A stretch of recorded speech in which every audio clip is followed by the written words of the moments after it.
This video will show you how the EPA falsified science in the Lower Yakima Valley nitrate study. It starts in 2008 with a series of stories on water in the Yakima Herald. The paper pointed the finger of blame at dairy farms for water contamination.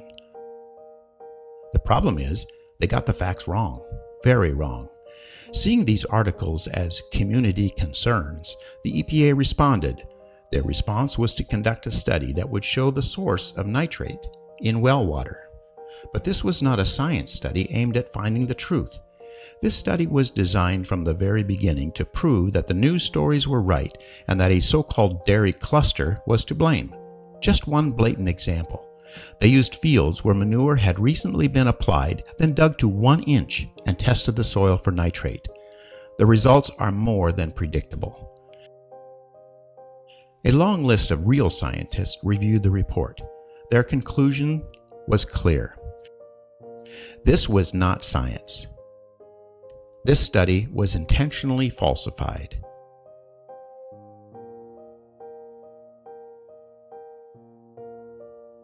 A national soil scientist from the U.S. Department of Agriculture said the 1-inch sample has limited applicability, if any. This scientist said the EPA misinterprets definitions and said there is no documentation of any kind that leads to their conclusions. Glorieta Geoscience from New Mexico said the EPA did not achieve its objectives and did not produce a reproducible study. In other words, it's false. Further, they said EPA should not use it for enforcement.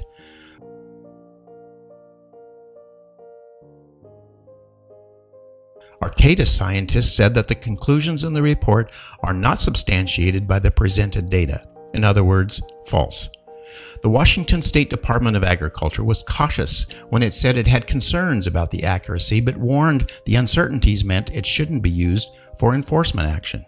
Even Rob Duff, then with the Department of Ecology, commented on the uncertainties and concluded that this study did not identify the sources of nitrate contamination. A scientist with the Bureau of Indian Affairs concluded that the study did not provide the scientific proof the EPA claimed. He again pointed to the use of the 1-inch soil samples, calling them extremely weak circumstantial evidence. The Yakima Nation scientists said that the soil testing made comparison impossible, and in some of the strongest words, said the EPA's improper use of a study was disconcerting and borderline reckless. They also warned against using it for enforcement. N3 Consulting said the study provided no evidence to support the EPA's hypothesis that dairy farms were to blame. Yakima County concluded that the study does not provide the scientific foundation that they were looking for, and noted the report caused confusion, distrust, fragmentation, uncertainty, and skepticism. The Associate Dean from Texas A&M University said no direct correlation can be made, and Joe Harrison from Washington State University said that the study did not accomplish its goal of providing information on where water contamination was coming from. The complete documents, plus many more critical reviews of the EPA study, can be found on SaveFamilyFarming.org website. What did EPA do with all this evidence against them? They went ahead with using it against the farmers. Making it worse, lawyers used this falsified study to sue farmers out of business. The EPA actions plus lawsuits have cost a few farms tens of millions of dollars, and we have lost some great family farmers. But despite all of this, the Yakima Herald continues to treat this falsified report as if it is the gospel truth. You may wonder, why would a taxpayer-funded agency like the EPA turn against its own citizens, our productive family farmers? This study was directed by Dennis McLaren, the head of EPA's Region 10.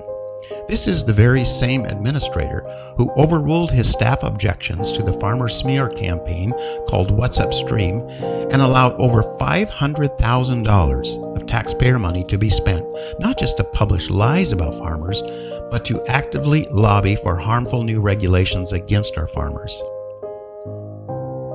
It's this kind of abuse by a government agency, by lawyers, by anti-farm activists that are leading farmers across the state, farmers of all kinds, to come together and speak out as never before.